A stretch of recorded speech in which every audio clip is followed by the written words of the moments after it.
My channel. I am your chemistry teacher. हम लोग कर रहे हैं क्लास 11th एंड 12th का कंप्लीट सिलेबस।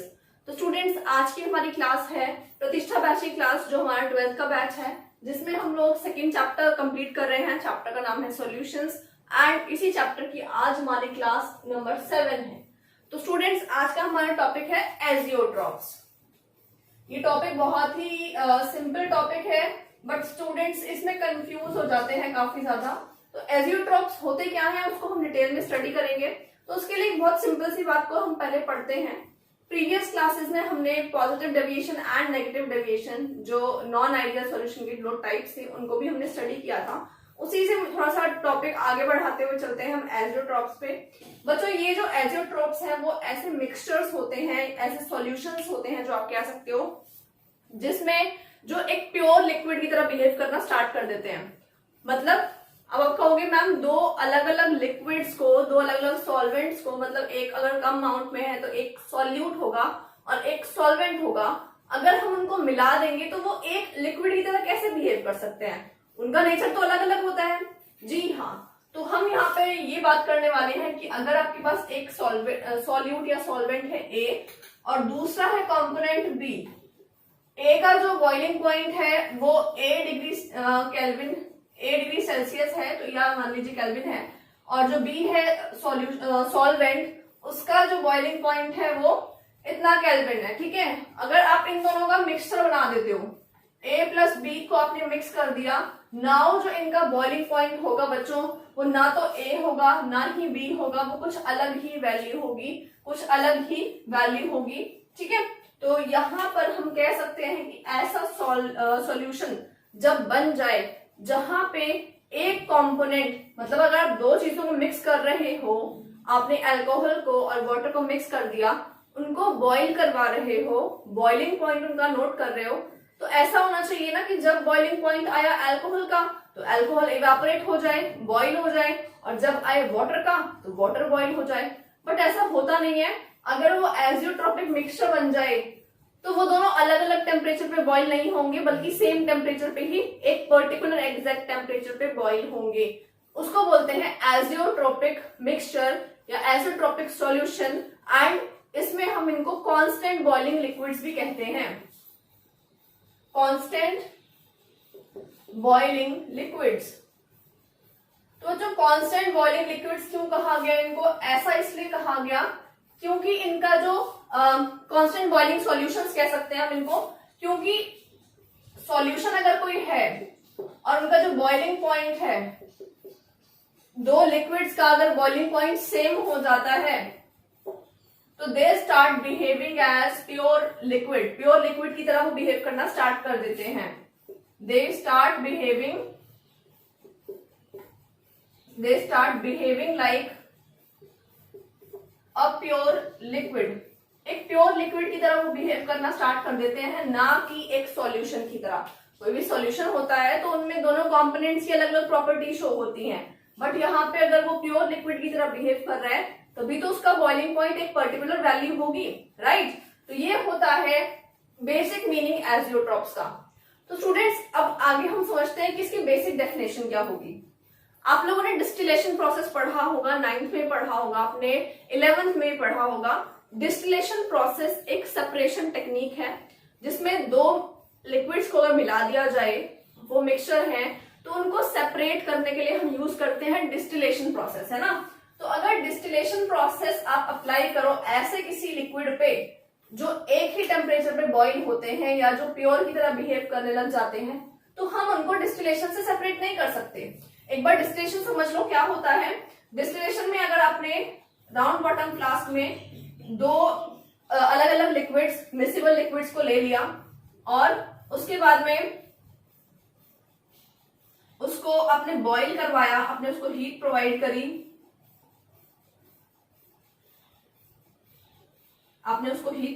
मान लीजिए, ठीक है, ये आपका एक सॉल्यूशन है ए प्लस बी, आप इसको हीट कर रहे हैं, तो हो क्या रहा है, आपने यहाँ पे थर्मोमीटर लगा दिया ये चेक करने के लिए कि बॉइलिंग पॉइंट कहाँ पहुंच रहा है हीट करने से, और उसके बाद में आपने यहाँ पे इसको कूल करने के लिए बाहर एक पानी के लिए इनलेट और आउटलेट जो है वो लगा दिए हैं।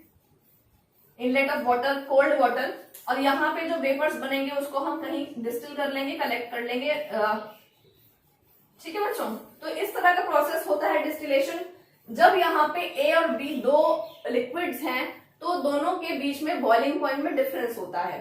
ठीक है, दिस डिफरेंस कुड बी 10 और मोर देन 10 और 12, तो वहां पे सिंपल डिस्टिलेशन कर लेते हैं। एंड जहां पे जो डिफरेंस है वो काफी कम होता है, मतलब 5 या 10 डिग्री सेल्सियस का डिफरेंस रह जाता है, वहां पे हम लोग फ्रैक्शनल डिस्टिलेशन लगाते हैं। फ्रैक्शनल डिस्टिलेशन थोड़ा एडवांस टेक्निक है डिस्टिलेशन से। वहां पे हम इन दोनों अलग अलग लिक्विड्स जिनका बॉइलिंग पॉइंट काफी पास पास है उनको भी सेपरेट कर पाते हैं।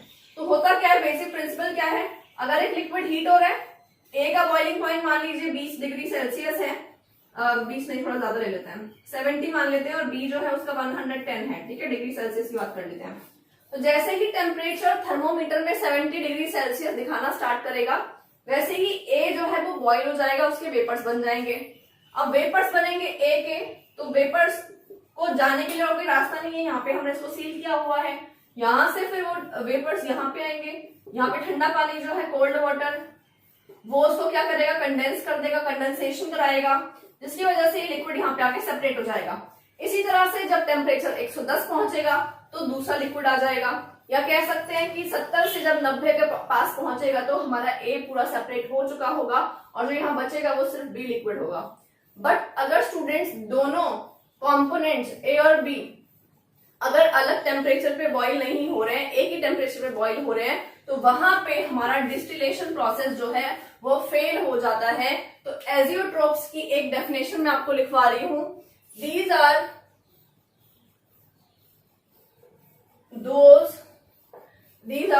those solutions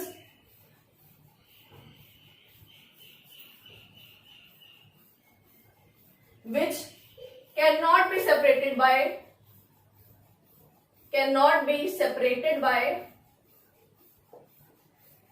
किससे सेपरेट नहीं हो पाएंगे, डिस्टिलेशन टेक्निक से। Can not be separated by distillation technique.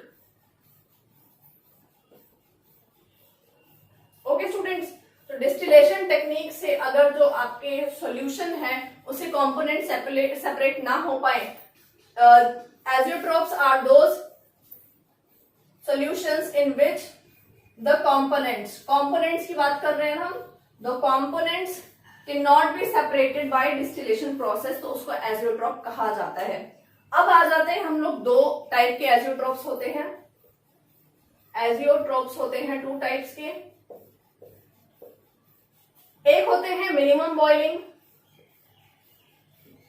Boiling azeotropes, और एक होते हैं मैक्सिमम बॉइलिंग। इनका मतलब क्या है स्टूडेंट्स, मिनिमम बॉइलिंग जो एजियोट्रोप्स हैं और मैक्सिमम बॉइलिंग एजियोट्रोप्स है, कौन किसको शो करता है। देखो, मैक्सिमम बॉइलिंग एजियोट्रोप्स शो होते हैं नेगेटिव डेविएशन के केस में। ठीक है, इसको ध्यान रख लेना। एंड जो मिनिमम बॉइलिंग एजियोट्रोप्स हैं वो शो होते हैं पॉजिटिव डेविएशन के केस में। कैसे, क्या मतलब है इन बातों का, इसको हम डिस्कस करेंगे अभी। तो आपने पिछली क्लास में मैंने ideal and non ideal solutions पढ़ाए थे। नॉन आइडियल के 2 टाइप्स पढ़ाए थे। कौन से टाइप्स बच्चों, हमने टाइप्स पढ़े थे पॉजिटिव डेविएशन एंड उसमें जो टाइप थे वो पॉजिटिव एंड नेगेटिव डेविएशन थे। तो अब उनका रोल क्या है यहाँ पे, उसको देख लेते हैं। सबसे पहले मैं आपको दोनों को कंपैरेटिव कर लेते हैं। होता क्या है, अगर आपके पास आइडियल कंडीशन है, तो बच्चों आइडियल कंडीशन में आप जानते हो हमने ये ऐसा कुछ बनाया था डायग्राम।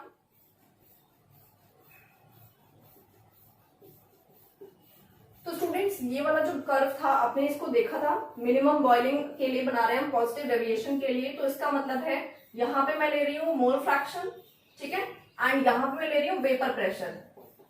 तो स्टूडेंट जब बात हो रही है कि सॉल्यूशन हमारा जो है वो प्योरली ए कंपोनेंट है, बी कंपोनेंट वहां पे है ही नहीं, तो जो ये पार्शियल प्रेशर होगा वो किसका होगा, वो सिर्फ ए का होगा। तो पी नॉट ए लिख सकती हूँ मैं इसको यहाँ पे, और इसको पी नॉट बी लिख सकती हूँ। ये पार्शियल प्रेशर ऑफ द कह सकते हैं कि ये जितना प्योर लिक्विड में होता है उतना ही पार्शियल प्रेशर यहाँ पे आ रहा है। अब स्टूडेंट्स इस कर्व में ये हमने देखा था कि अगर दोनों कंपोनेंट दूसरा कंपोनेंट जो है वो ऐड करते जाएंगे तो ए का जो पार्शियल प्रेशर है वो कम होता जाएगा एंड बी का जो है वो बढ़ता जाएगा।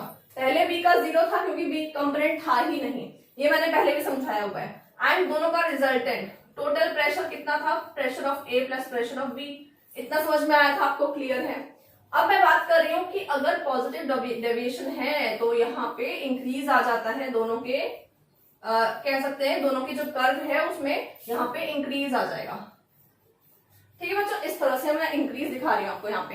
अब हम बात कर रहे हैं कि जब वेपर प्रेशर बढ़ गया, ठीक है, दोनों हमने सॉल्यूशन, दो कंपोनेंट्स को, एक सॉल्यूट एक सॉल्वेंट को ऐड किया और वहां पे हमारा वेपर प्रेशर इंक्रीज हो रहा है।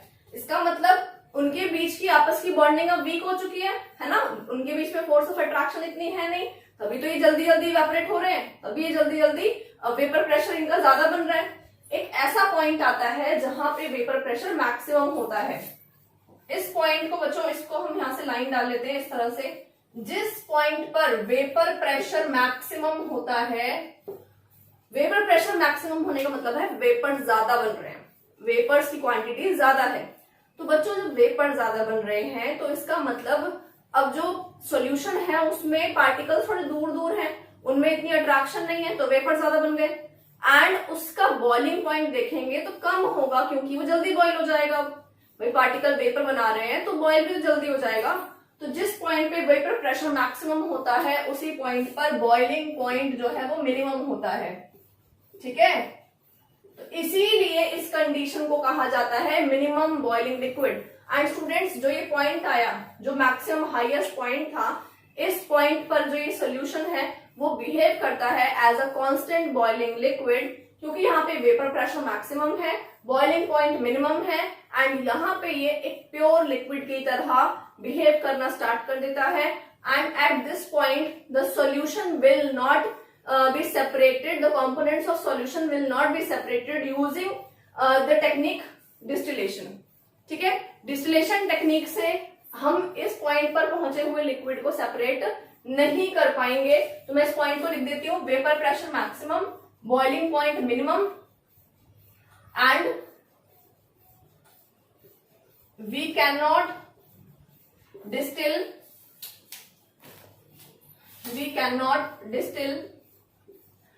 we cannot separate the components by distillation। Clear है स्टूडेंट्स? तो यहाँ पे इस पॉइंट पे हम कह सकते हैं, इसको हम कांस्टेंट बॉइलिंग लिक्विड कह सकते हैं, कांस्टेंट बॉइलिंग लिक्विड। ठीक है, कांस्टेंट बॉइलिंग लिक्विड है, समझ में आ रही है बात। पॉजिटिव डेविएशन क्यों बोल रहे हैं, वेपर प्रेशर बढ़ चुका है एंड यहाँ पे ये कांस्टेंट बॉइलिंग लिक्विड है। It's behaviour is like pure liquid, behaving like pure liquid. Pure liquid मतलब दो की तरह बिहेव ही नहीं कर रहा है, वो एक ओरिजिनल प्योर लिक्विड की तरह बिहेव कर रहा है एंड जिसका एक ही बॉइलिंग पॉइंट है। इसका मतलब अगर आप इसको वेपोराइज कराओगे, बॉइल कराओगे, तो जिसका वेपर्स होंगे उसमें इक्वल कंपोनेंट होगा दोनों का, ए और बी के इक्वल वेपर्स होंगे एंड जो सोल्यूशन होगा उसमें भी ए और बी के जो कंपोनेंट है वो इक्वल रहेंगे। तो इसका मतलब दोनों एक प्योर सॉल्वेंट की तरह बिहेव कर रहे हैं। तो इसका एग्जाम्पल देखते हैं स्टूडेंट्स। इसका एग्जाम्पल है ethyl alcohol plus water, but यहाँ पे कंसेंट्रेशन का ध्यान रखना है। अगर इथाइल अल्कोहल 95.57% बाय मास होती है और वहीं पे वाटर हमारा 4.43% बाय मास होता है, तो जो ये लिक्विड है ये बिहेव करना स्टार्ट कर देता है एक मिनिमम बॉइलिंग लिक्विड की तरह, या पॉजिटिव डेविएशन शो करता है और वहां पे मिनिमम बॉइलिंग एजियोट्रोप की तरह वो बिहेव करना स्टार्ट कर देता है। तो स्टूडेंट्स जो इथाइल अल्कोहल है, अब यहाँ पे पॉइंट नोट करने वाला ये है कि जो दो कंपोनेंट्स की हम बात कर रहे हैं, ए और बी कंपोनेंट की बात कर रहे हैं, जो यहाँ पे एग्जाम्पल होगा उसका जो बॉइलिंग पॉइंट रिजल्टेंट आएगा अब वो पहले वाले दोनों बॉइलिंग पॉइंट से कम होगा। मतलब ये कौन सा है, मिनिमम बॉइलिंग। तो ये ध्यान रखना, यहाँ पे दोनों कंपोनेंट्स का ओरिजिनल स्टेट में जो बॉइलिंग पॉइंट था इसका जो एग्जाम्पल होगा उसका उन दोनों कंपोनेंट से कम बॉइलिंग पॉइंट होगा। कैसे? इथाइल अल्कोहल का बॉइलिंग पॉइंट होता है 351.3 केल्विन, ठीक है, इतना इसका बॉइलिंग पॉइंट होता है। वाटर का कितना होता है? 100 डिग्री सेल्सियस मतलब 373 केल्विन। एंड अगर इन दोनों को मिक्सचर बना दिया जाए 95.57 इथाइल अल्कोहल एंड 4.43% वाटर होगा, इन दोनों का सॉल्यूशन हमने बनाया है, वो सॉल्यूशन एजियोट्रॉप बन चुका है। तो यहाँ पे जो इसका बॉइलिंग पॉइंट आएगा वो दोनों से बॉइलिंग पॉइंट थोड़ा कम होगा। कितना है? 351.1 केल्विन, जो दोनों के ओरिजिनल बॉइलिंग पॉइंट से कम है। तो students, this was all about the minimum boiling azeotropes, उसका एग्जाम्पल बताया एंड कैसे होता है उसका पूरा मैंने आपको बताया। एंड ये वाला जो ग्राफ है ये आपको ध्यान रखना है आपके एग्जाम के पॉइंट ऑफ व्यू से भी। एंड वैसे सीबीएसई एग्जाम में टॉपिक इतना नहीं पूछा जाता है, बट आपको आना चाहिए, पूछ लेगा आपसे। अगर एग्जाम में आपके टीचर ने कराया तो डेफिनेटली आपसे एग्जाम में पूछ सकते हैं।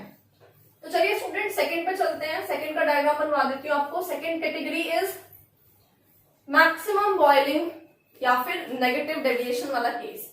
तो यहाँ पे भी हम ऐसा ही सेम कर्व बनाएंगे, यहाँ पे भी वही कंडीशन शो करने वाले हैं, XA1, XB0, XA0 और XB1, मतलब कि कंपोनेंट अभी A का मैक्सिमम और यहाँ पे B का मैक्सिमम है। तो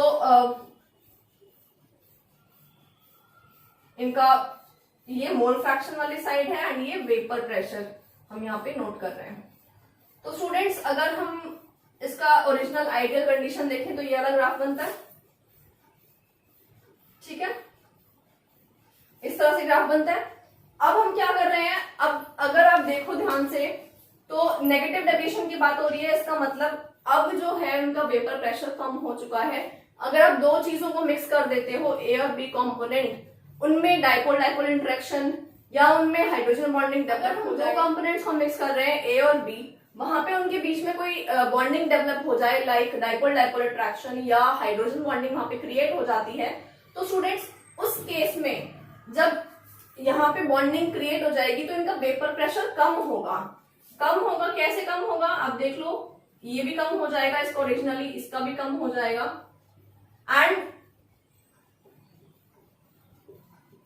आप देखोगे टोटल जो है वो भी कम हो जाएगा, ठीक है, टोटल जो है वो भी कम हो जाएगा। मैं इसको डार्क लाइन से दिखा दे रही हूं।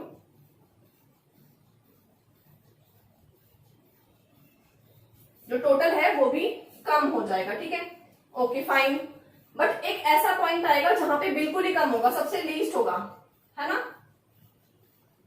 उस पॉइंट को अगर हम मार्क कर ले, वेपर प्रेशर यहाँ पे क्या हो रहा है बच्चों, बिल्कुल ही कम हो चुका है, बिल्कुल यहाँ पे वेपर प्रेशर की वैल्यू कम हो गई है, वेपर प्रेशर डिक्रीज, ठीक है, वेपर प्रेशर क्या हो गया, डिक्रीज। जिस टाइम पे वेपर्स बनना बंद हो जाए, वेपर्स बहुत कम बने, वेपर्स बन ही नहीं रहे हैं, वेपर प्रेशर जनरेट नहीं हो रहा है, तो उस कंडीशन में उसका बॉइलिंग कराने में हमें टेम्परेचर ज्यादा देना पड़ेगा, ठीक है ना। Vapour pressure and boiling point एक दूसरे को इनवर्स प्रोपोर्शन में होते हैं। वेपर प्रेशर कम हुआ तो बॉइलिंग पॉइंट बढ़ जाएगा, तो वेपर प्रेशर तो डिक्रीज कर गया बच्चों, देख रहे हो आप, है ना। तो इसका बॉइलिंग पॉइंट अब यहाँ पे जो है वो बढ़ जाएगा। तो vapour pressure less, boiling point high. तो बॉइलिंग पॉइंट जब बच्चों हाई हो जाता है जिस टाइम पे, इसीलिए इस पॉइंट पे जो लिक्विड हमारे पास बना, जो सोल्यूशन हमारे पास बना, उसको कहा जाता है maximum boiling azeotrope. Maximum boiling azeotrope इसको कहा जाएगा, ठीक है। तो ये सॉल्यूशन बन गया मैक्सिमम बॉइलिंग एजियोट्रॉप। एंड यहाँ पे जो डेविएशन है वो नेगेटिव डेविएशन के केस में ऐसा होता है, वहां दिखाया जाता है। एंड स्टूडेंट्स, ये जो पॉइंट है यहाँ पे अगर हम इसको डिस्टिल करेंगे, अगर इसको सेपरेट करने की कोशिश करेंगे, तो इस पॉइंट पे दोनों जो है वो एक प्योर लिक्विड की तरह बिहेव करेंगे and they will not be separated easily. उसको हम इजीली सेपरेट नहीं कर पाएंगे, ठीक है। तो ये एक प्योर लिक्विड की तरह बिहेव करना स्टार्ट कर देगा एट दिस पॉइंट। इसका एग्जाम्पल देखिए बच्चों, एग्जाम्पल है HCl एंड वाटर का मिक्सचर। आपने HCl लिया 20.20%, 20.20% हमने HCl लिया बाय मास, और वहीं पे 79.80% जो है वो हमारे पास वाटर होता है। ठीक है, एक पॉइंट यहाँ नोट करने वाला ये है कि यहाँ पे जो रिजल्टेंट बॉइलिंग पॉइंट आएगा बच्चों, वो दोनों के बॉइलिंग पॉइंट से ज्यादा होगा। इस केस में कम था, उस केस में ज्यादा हो जाएगा। ठीक है, यहाँ पे बॉइलिंग पॉइंट कितना है 188 केल्विन HCl का बॉइलिंग पॉइंट होता है, वाटर का बॉइलिंग पॉइंट 373 केल्विन होता है, आप जानते हो। एंड अगर उन दोनों को मिक्स कर दिया जाए in this ratio, in this concentration, तो उस टाइम पे जो इनका बॉइलिंग पॉइंट आएगा इस एजियोट्रॉप का, वो होगा 383 केल्विन, जो इन दोनों के बॉइलिंग पॉइंट से ज्यादा है।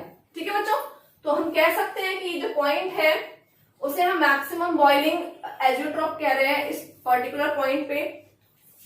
And the mixture behave as pure liquid and cannot be separated by distillation। तो डिस्टिलेशन से हम इसको भी सेपरेट नहीं कर पाएंगे, तो डिस्टिलेशन टेक्निक नहीं अप्लाई कर सकते हम ऐसे केसेस में, ऐसे सॉल्यूशन के केसेस में। तो जो बच्चों ध्यान देने वाली बात यह है, पॉजिटिव डेविएशन शो करने वाले मिक्सचर्स सॉल्यूशन होते हैं minimum boiling azeotropes, and negative deviation show करने वाले मिक्सचर्स हो जाते हैं मैक्सिमम बॉइलिंग एजियोट्रॉप्स। तो students, this was all about azeotropes. ये आप का आज का होमवर्क है कि आपने ये जो मैंने पढ़ाया है आपको, वो आपने सेम चीज पढ़नी है आपकी रेफरेंस बुक से। एटलीस्ट कंटेंट पढ़ोगे आप लोग तो आपको आइडिया हो जाएगा कि एग्जाम में किस तरह के क्वेश्चंस आते हैं, तो आपको इस चीज का ध्यान रखना है। ठीक है स्टूडेंट्स, तो आज के लिए इतना ही। अगर आपको समझ में आया हो तो लाइक करना वीडियो को, कमेंट जरूर करें, and subscribe to my channel and share with your friends. Okay students, bye bye. Tell me pretty lies, look me in the face, tell me that you love me.